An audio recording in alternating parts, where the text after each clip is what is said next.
Okay, thank you, Brian. Yes, like you mentioned, I'm Hedwig. My company is called Zephyr. Zephyr is a god of the, it's a mythological creature. It's a god of the western wind, and the western wind is the one that gives new life to things. And that's what my company also does. We are giving life to animals, hominids, lots of things. I live in Belgium, so there somewhere at the point of the arrow. So we work from Belgium. I have a small studio. We had a larger studio, and if I make big things, big creatures, I get a big space, but my studio is big enough to make an elephant like this, so don't worry. And mainly we work for all over the world. So we are not limited to Belgium. We mostly work for France, Spain, but also for Oman, Kenya. Yeah, we have had a lot of projects running already. And I work most of the time for museums, for educational services, like natural history museums, prehistorical museums, archaeological museums, but also for artists or other people that want to build something but can't by their own hands, so they ask us. We will start with this Loxodonta. It's a very large elephant. It's one of the largest elephants. It's a savanna elephant. It's an African, and it's a male. So this is quite the biggest that you can see into the wild, and special is because he's hanging now. So that makes him larger because it's I don't know, I will tell it in meters. It's 8.5 meters, 7.5 meters, almost 8 meters.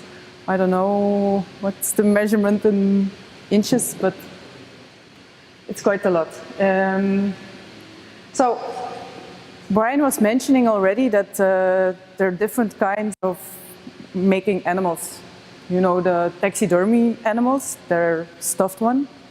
And to make a taxidermy, you need a real skin. This one is not a real skin, but we started with the real skin. So I will explain a little bit about the differences. So, or you make it taxidermy, or you make it all composite, so no real stuff. The first elephant Daniel made is Wurza. It's displayed in France at this moment. And this one, Loxodonta, actually the third one he made. It's full composite. It's no real material. So nothing on this is from the elephant itself. It's all copy. The other side. This is the taxidermy one. They were meant to have a taxidermy one in here also, because he worked together with a taxidermist in Liège, also in Belgium. But it's impossible to get it into America, because you have the laws, the CITES, so it's practically impossible to import taxidermy animals into America. So we had to change idea very quickly. And then I came in because I make copies of everything, whatever you like. So that's why we made it in a copy. I will explain a little bit the process of how we made it. So this is a rough mold, and we made in my studio first a form in polyurethane. It's a form in polyurethane, you know, from constructing material. You can shape it in form. So the form of the elephant is shaped first, in the polyurethane. I don't have pictures of everything because I didn't thought about giving a presentation after. So, but here in the corner you see already a form in polyurethane. You see the legs of an elephant, it's a different one. And here the polyurethane is under the skin. So the skin, there is a real skin used. It was an elephant who came from a park. All the animals we work with they die naturally. So we get them from parks, zoos, other things. So the skin is used, put around. We're finishing him off. And then we start molding it. So to make a replica in whatever material, you need a mold for it. So it's a negative form. It takes some time because it's huge. Here you see the first layer. Here you see a thicker layer. So we build it in layers.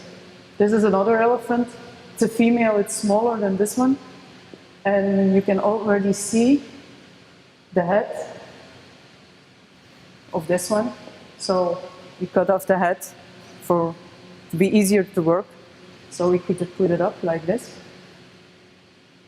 Silicone, it's a soft material. So if you take it off, it will be wobbly. And so we have to make another mold in resin like a shell. So you can put it in.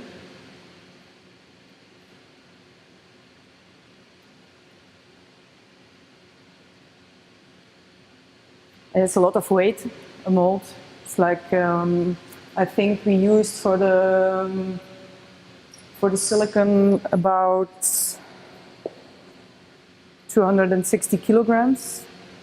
Is there somebody who can, who knows kilograms and can translate it to pounds or? Yes, yeah, more or less double, yes. So it would be between 600 and 700 pounds, the total weight from the mold itself. Yeah, here you see the head, the body after. So the body is already molded, the head's still waiting for it. And here you can see the polyurethane shape.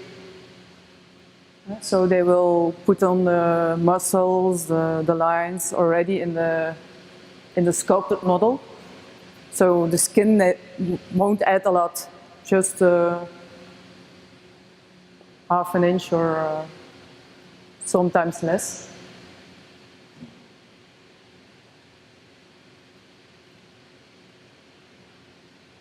We take off the mold. So that's a negative form. It's the molding of the head.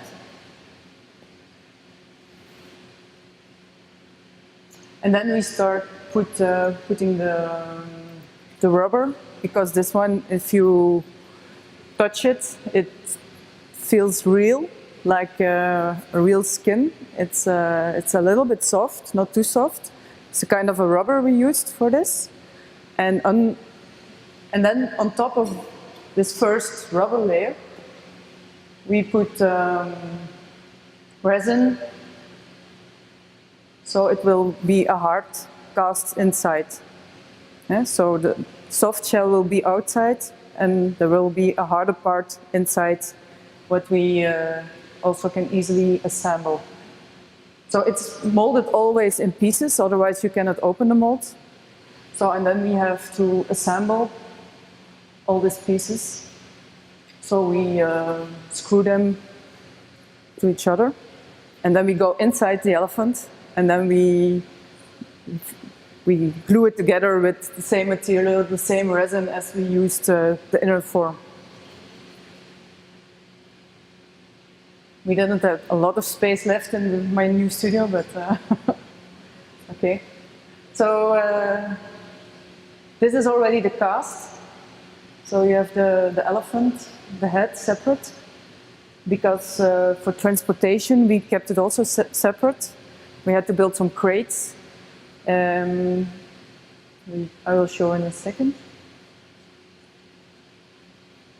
So you see there's lots of people working on it, because otherwise you don't manage to get it finished in time.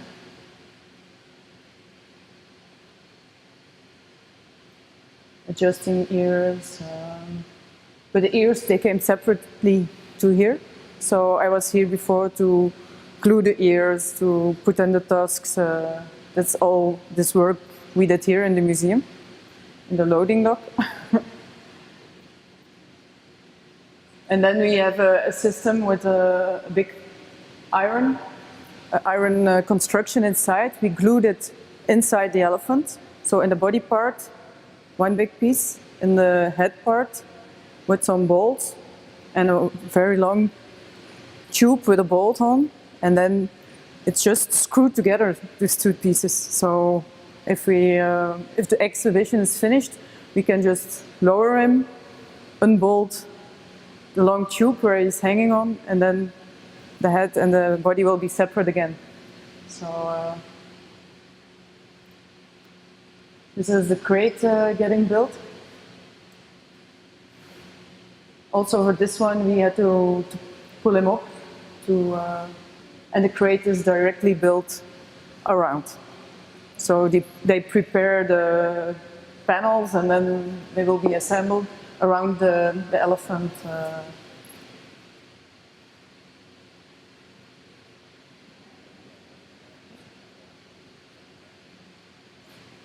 That's outside my studio.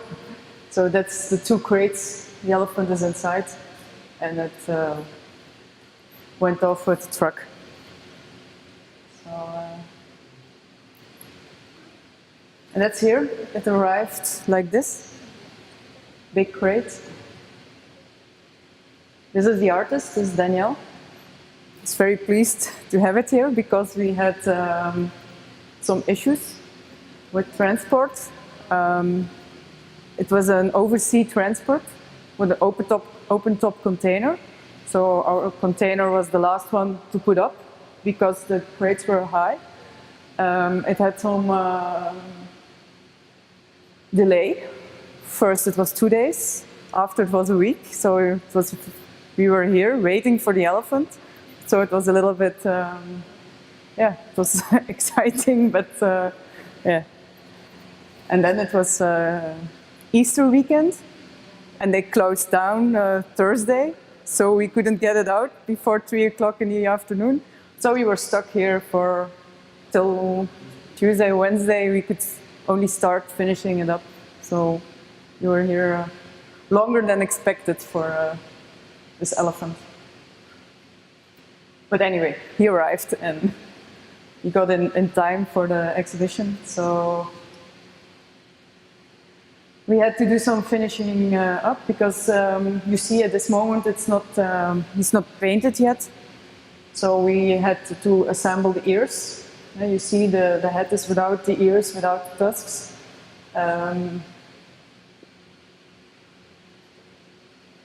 So we finished it, put in a primer, and then after he was colored and hang by the ceiling. I think total weight of this elephant is about 900 pounds. Yeah, so it's quite a heavy weight. But no worries, the ceiling can have 1,060 or 2,600, yeah, between that. So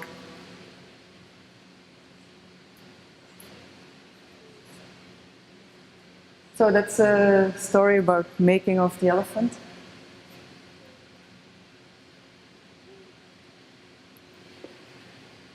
Okay. But that's not the only thing I'm doing in my studio.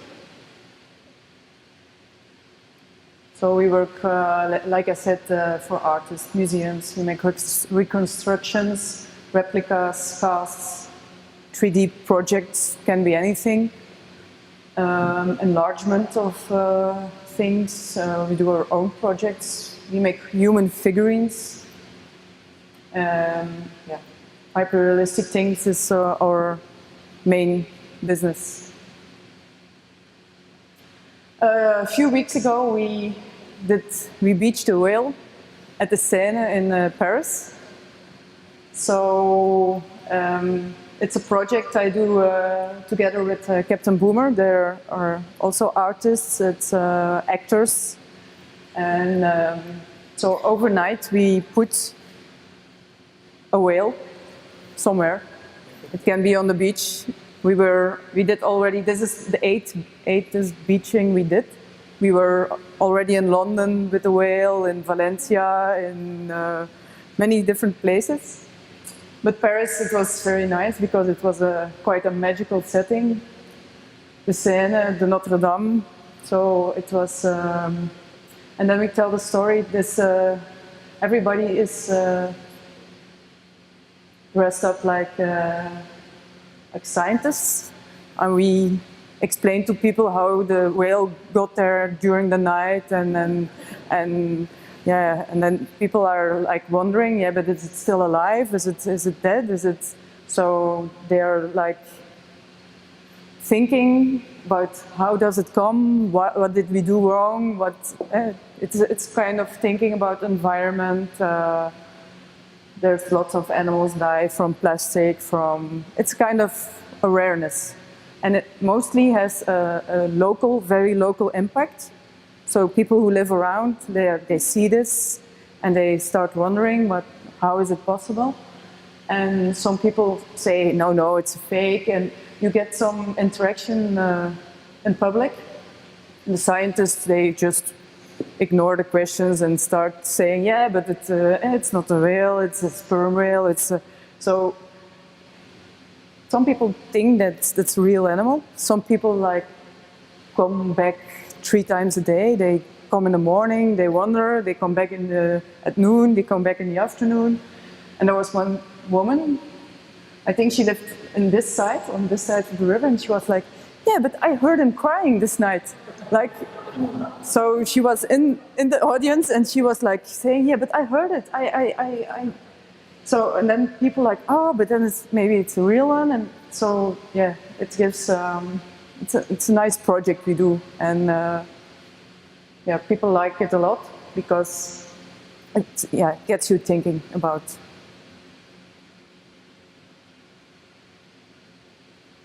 And there was one writer from Le Monde. It's a journalist, and he was following us. We put the whale there at 3 o'clock at night, so 3 a.m. And he was there first thing, and he kept coming and speaking to people. And after the weekend, because it's only one weekend we do this, after the weekend he wrote a nice article about it. It's another article from Monocle. I don't know if you know it here, but that's from this week. They also wrote an article about me and the studio. And this is how we made the whale from Paris. It's styrofoam. So here you see we build a scale model, and then we enlarged it in styrofoam. So it is mostly sculpted.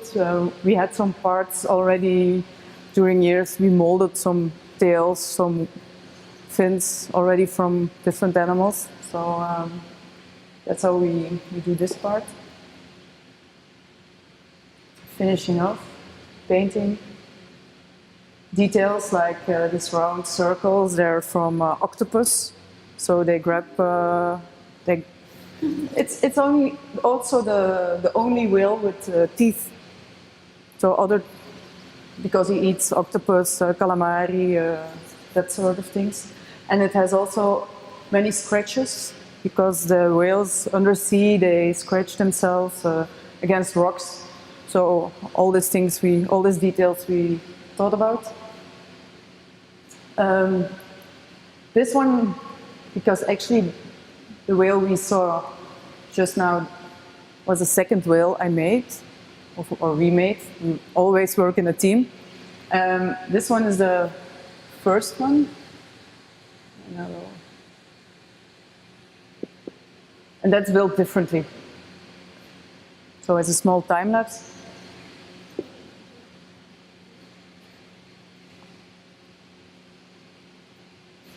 But also here we started with a small model. We cut in pieces to measure.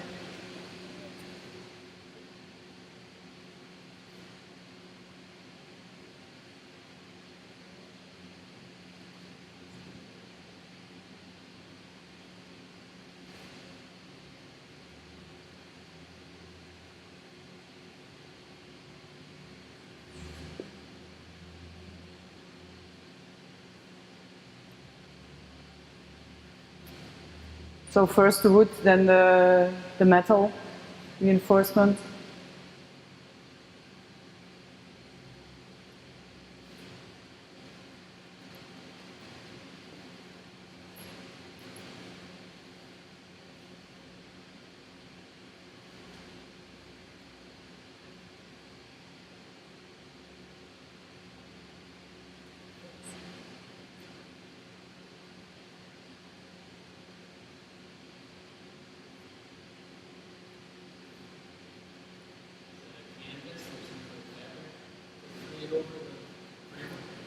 Yeah, it's a kind of fabric, and that's polyurethane they put over it. Yeah.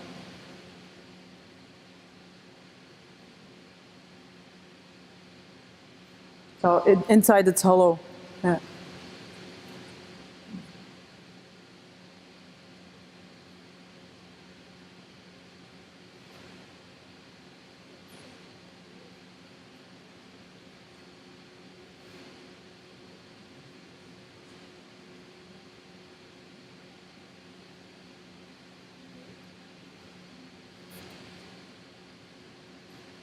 No, it got a coating, also resin coating, painting.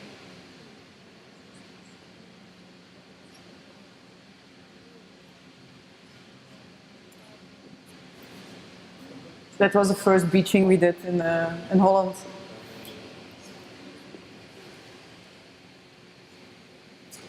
What happened to the first whale? We changed it a bit for an artist. He saw a whale, he was like, yeah, I want this whale. So he made an installation with it, Loris Griot. It's also a French artist. Daniel is also a French artist. So we transformed it, we put in a door. We put out, again, all the wood, all the iron, we took out. And we made some tubes, and inside we made a space, like a living room, bathroom, everything together, like, and he called it Geppetto Pavilion. So if you look well, you see a toilet there, and it is a bed, everything inside. And this was presented on the Biennale of Venice in 2011. So this. And that's why I had to make a new whale for our beachings. But anyway. This is also work we made for Loris Griot. It is, these are intestines of a horse, and a snake, and a sheep. So he makes installations, and sometimes we make replicas for him. And we don't paint them realistic like we normally do, but we give him the color he wants. We put rhinos against the wall. So this rhinos are life size. So it's 3 meters. So they're like from here to the table. And he wanted to put oak frames, like real paintings, so it had to be oak. So it was a very heavy duty, but we managed to put them up in Paris in a gallery. This is also work for another artist, Daisy Bowman. She makes small figurines in clay, and then she wants to enlarge them for her. So she delivers the small ones, and I make exact copies in life-size or more than life-size statues. So they're climbing a wall. There's a lot of artists we work for. Some of them we just make a piece of their work. Some we make the resin part. For some I forgot some, but anyway. So there are a lot of artists who ask to make some things for them to get further with their work, because they have nice ideas, but it's not always possible to realize, because the things I do, it involves lots of technique, and not everybody knows how to use the technique or how to, so they prefer to give it out. So we also make reconstructions of human heads. So this one is the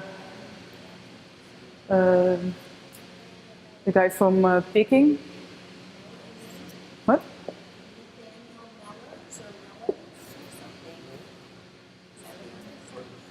Home de Beijing, the Peking man, this one. Yeah, he's from China. And this one is a reconstruction we made from a skull found in Belgium. And this one is a small nun, but there we didn't make a skull reconstruction, but there I took my grandmother to as a model. She's very proud. And these ones are also started from skulls. These are Neanderthals. So we made a very big exhibition in 2001 for the museum, the Gallo-Roman Museum in Tonga, and we made 23 figurines. We already made figurines before for a museum in France, and that's how they found us. So they were visiting, Belgian people visiting in France, saying, "Hey, nice figurines," and they say, "Yeah, but they live 30 kilometers from your place." So and then we made this big exhibition. We also make reconstructions from extinct animals. Like this is Andrewsarchus. It's a prehistorical animal. Only thing they found from this animal was a skull. And based on the skull, scientists they are looking for the measurements from, they compare it with other animals, and then, so we made this according to scientific measurements or sketches. This is a dodo. It's also extinct, the bird. It's a bird who lived on Mauritius, an island, but they also extinct. And this is an enlargement of the Mombasa train. It's an animal this size. It's for educational purpose. And then we made an exhibition in Oman, Muscat. Shipping is an expensive thing.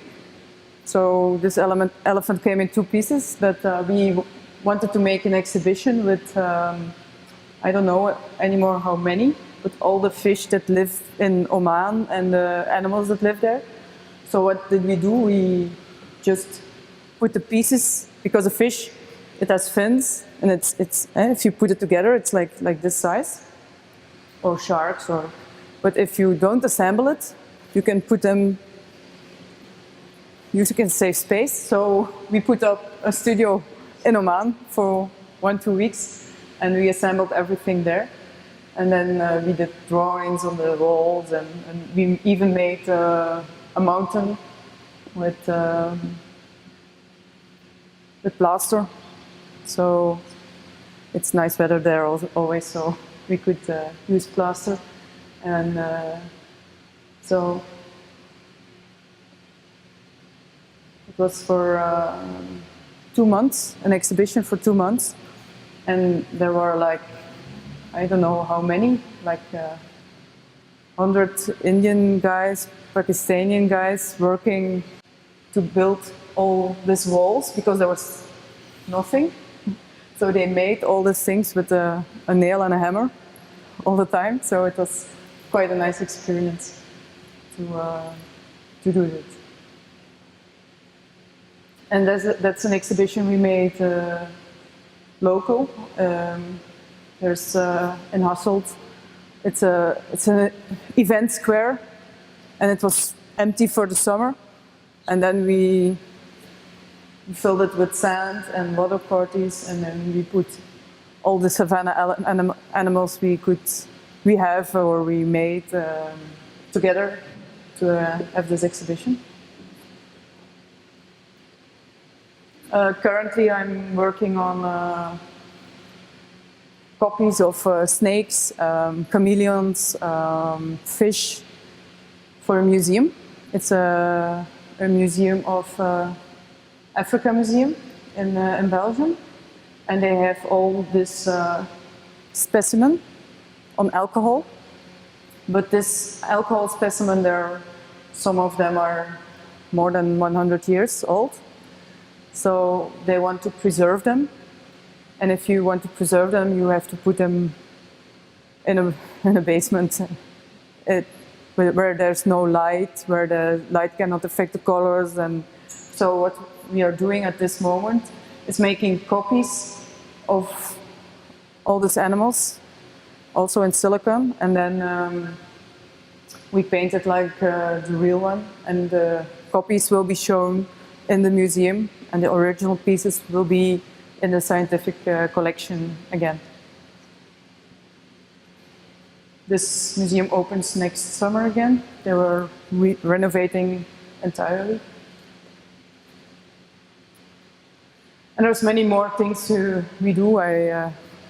Many more pictures. I have also a film about Neanderthal, a movie about the Neanderthal exhibition, and a small film about whale beaching in Paris.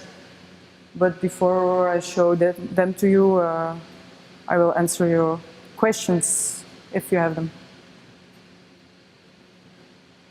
Good, life size. How do you get all the dimensions? You can't just do it freehand. Get everything exact. Yeah, so if we're doing life-size animals, it depends. Or we copy one, a dead animal, for example, or we start from a stuffed one. But a whale, there's no whale beaching all the time to get a mold. So there we will take scientific measurements. Yeah, we measure and we sculpt and you have to know the proportions very well, yes. You cannot just start like that, no. Yes. Does it answer your question? Yeah. Okay. This is an artwork, a sculpture by Daniel Firman. What was his contribution to this work? What was the artist's contribution? Your company made this, but what was his contribution? He designed it. He wanted an elephant hanging on the ceiling. So he wants to take an animal out of the comfort zone and place it like this, naked in a museum. There's no elephant that can hang like this. So he thought about the concept, like I want to take it out of everything that's normal for an elephant. And then he has a problem because he doesn't know how to make an elephant on the ceiling. So then he starts searching for people who can accomplish his idea. Yeah. He also helped actually paint it and work on it as well. Yeah, he finished it also. But yeah, but yeah, he doesn't. Yeah, he works. He's always there, Daniel. It's not always with artists. Sometimes they just say, like, I want to have that, and you don't see them. And sometimes the artist doesn't see the work until it's delivered in the museum. But Daniel, he's very, like he says, onto it. Like he helps, or he does his best to, and he directs also, and he says like, this color, I don't like it. So then you take another color, and then he just, yeah. So he's very in control of shape, form, yes. Like the leg, it has to be this way or that way. So he directs everything. So it's not that he doesn't participate in the making of. He does. Yes. Did you work with, I think his name is Nathaniel Mellon? He's a British artist who did an installation in the Venice Biennale this year, and he has a figure that looks just like Picking Man. Maybe he stole your head, but that talks and does different things. But anyway, Yeah. Another heads like that. Yes. No. No. No. I think he's, well, Yeah, but there are more studios that do things like this. But yeah, no, I didn't do this work. Yeah. Yes. How long does it take from start to finish to create something like that?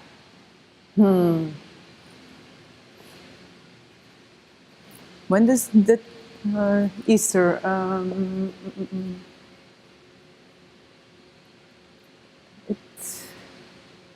It took half a year to, yeah, from start, making the polyurethane, sculpting it, doing the taxidermy, doing the mold, yeah. And you cannot constantly work on it also because it has to dry, you have to wait, it has to harden. So, yeah, meanwhile we do other things in the studio, but yeah, more or less half a year to create. So if you want to order one, ask in time. what kind of background do the people working in your studio have?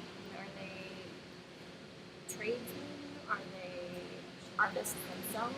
Like how does one find himself or herself in the business of creating this sort of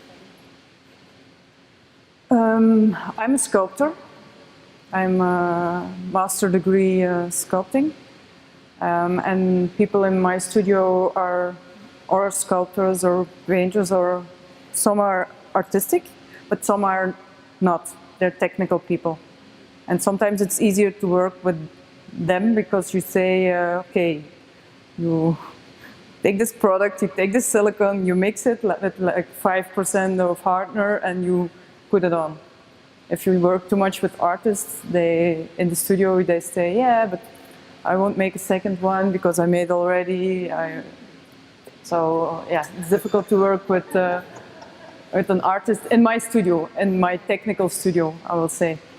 But an artist, I don't know what Daniel did.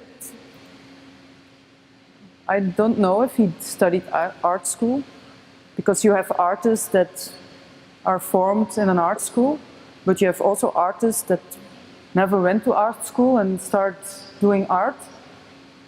Yeah, and they get also technical difficulties, and they start asking people to help them with technical things. Yeah, so it can be very different. I think the thing is like the man behind you asked, like, but how do you know? How do you know the measurements? You need a good eye and a good 3D sense, because if you cannot think in three-dimensional forms or don't see the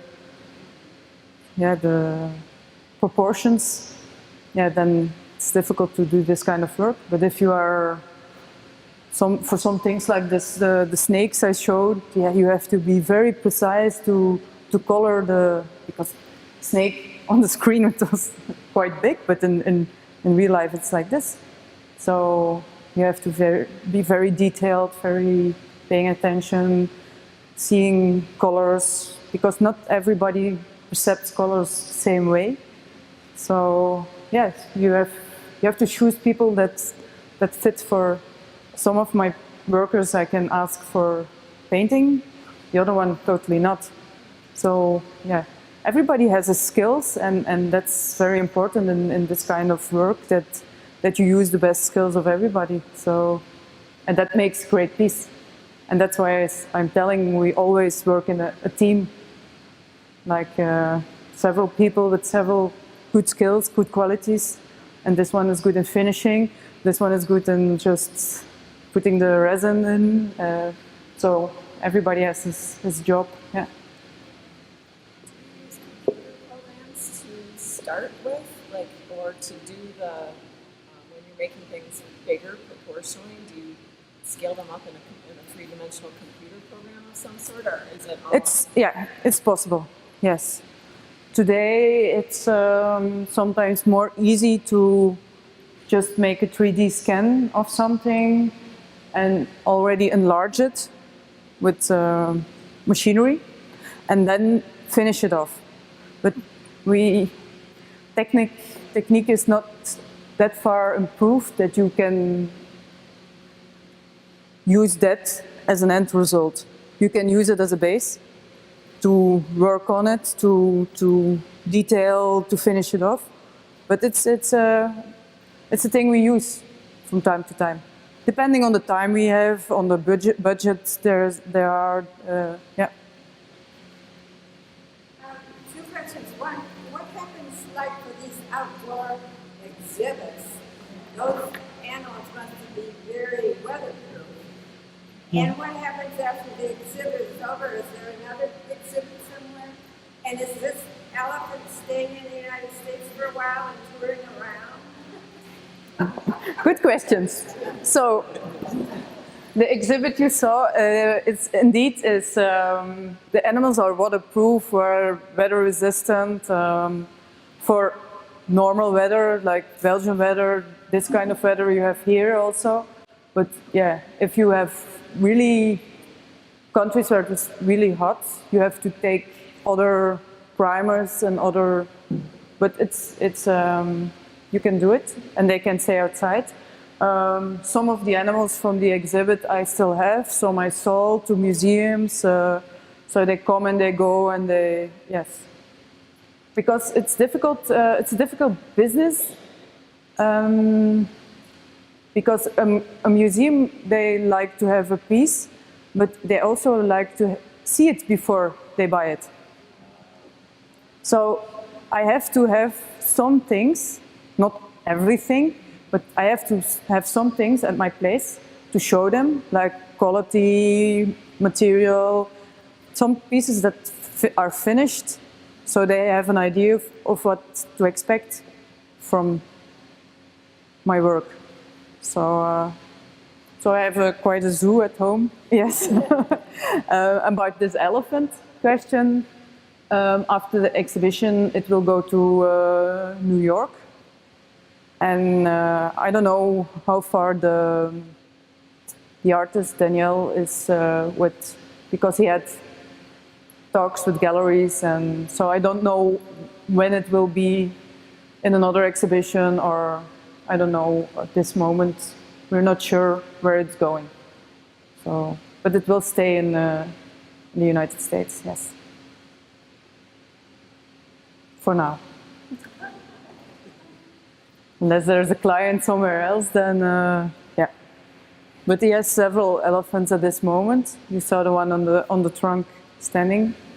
He's in France at this moment, and there's another one in Bordeaux. Yeah. And there's another one, but I don't know where it is. So it was in Germany, but I don't know if it's still there. Yes?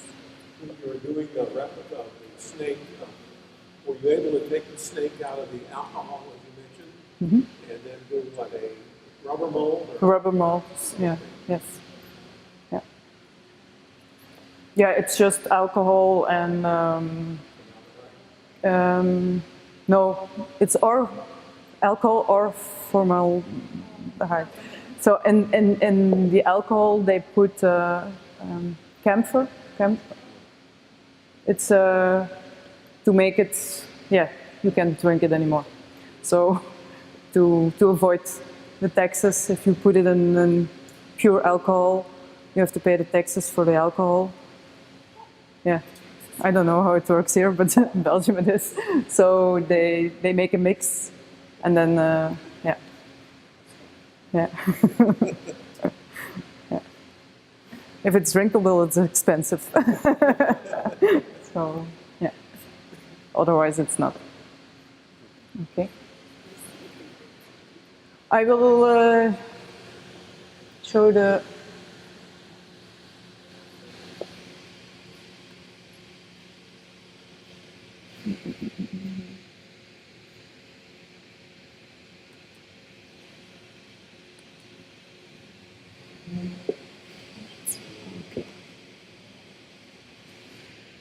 This one.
Parce qu'un animal comme ça, sans cœur, c'est un problème